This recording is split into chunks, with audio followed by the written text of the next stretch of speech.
थकित को शांति का वचन भगत सिंह के द्वारा अक्टूबर 23। क्योंकि हम उसकी अर्थात शैतान की युक्तियों से अनजान नहीं हैं। दूसरा कुरिन्थियों 2 अध्याय का 11 पद। जब संबलत, तोबियाह और गेसेम ने सुना कि नहम्याह अंततः यरूशलेम की शहरपनाह बनाने में सफल हो गया, तो वे स्वयं नहम्याह को कुछ हानि पहुंचाना चाहते थे। जब शत्रु परमेश्वर के कार्य में बाधा डालने में विफल रहता है और जब वह देखता है कि परमेश्वर का कार्य प्रगति कर रहा है, तो उसका अगला हथियार प्रभु के सेवकों पर मुसीबत लाना है। प्रभु की सेवा के दौरान हमें बहुत बार युद्धों का सामना करना पड़ा है।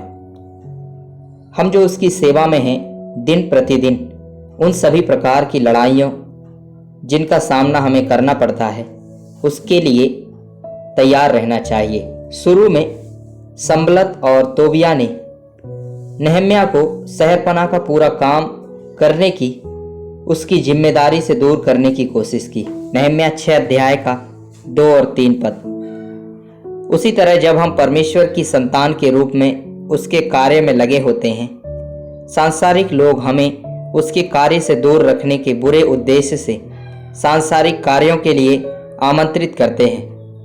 कभी कभी वे विश्वासियों को सम्मान के पदों की लालच भी देंगे ताकि वे स्वयं की महिमा से आकर्षित हो सकें। कहीं ना कहीं हमने देखा है कि जब एक नया जन्म लेने वाला व्यक्ति परमेश्वर की बातों में बहुत अधिक रुचि लेता है, तो उन्हें अध्यक्ष या एक प्राचीन के रूप में कुछ जिम्मेदार पद लेने के लिए आमंत्रित किया जाता है। नए जन्मे व्यक्ति को कलीसिया में प्राचीन बनाना बिल्कुल बाइबल के विरुद्ध है। पहला तीमुथियुस 3 अध्याय का 1 से लेकर 10 पद के अनुसार और तीतुस 1 अध्याय का 6 से लेकर 9 पद के अनुसार, जब तक कि किसी को परखा और जांचा ना जाए, किसी को भी प्राचीन नहीं बनाया जाना चाहिए। यह एक और तरीका है जिसमें शैतान नए जन्मे लोगों को धोखा देता है और उन्हें प्रभु यीशु मसीह के अनुग्रह और ज्ञान में बढ़ने से रोकता है।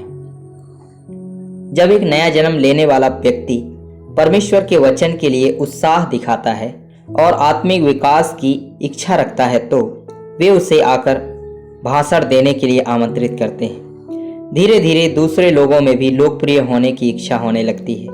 इस प्रकार बहुत से अच्छे लोगों को धोखा दिया जाता है और गुमराह किया जाता है और वे उच्च पदों के लिए महत्वाकांक्षी बन जाते हैं। आमतौर पर जो लोग महत्वाकांक्षी होते हैं, वे बहुत समस्या का कारण बनते हैं। लोग देख सकते हैं कि उनका अपना पारिवारिक जीवन अनुकरणीय नहीं है, उनके बच्चे विद्रोही हैं। ऐसे लोगों को प्रार्थना का बोझ नहीं होता, लेकिन वे प्राचीन बनना चाहते हैं और अगर उन्हें मौका नहीं दिया जाता है, तो वे झूठे प्रचार से समस्या उत्पन्न करने लगते हैं।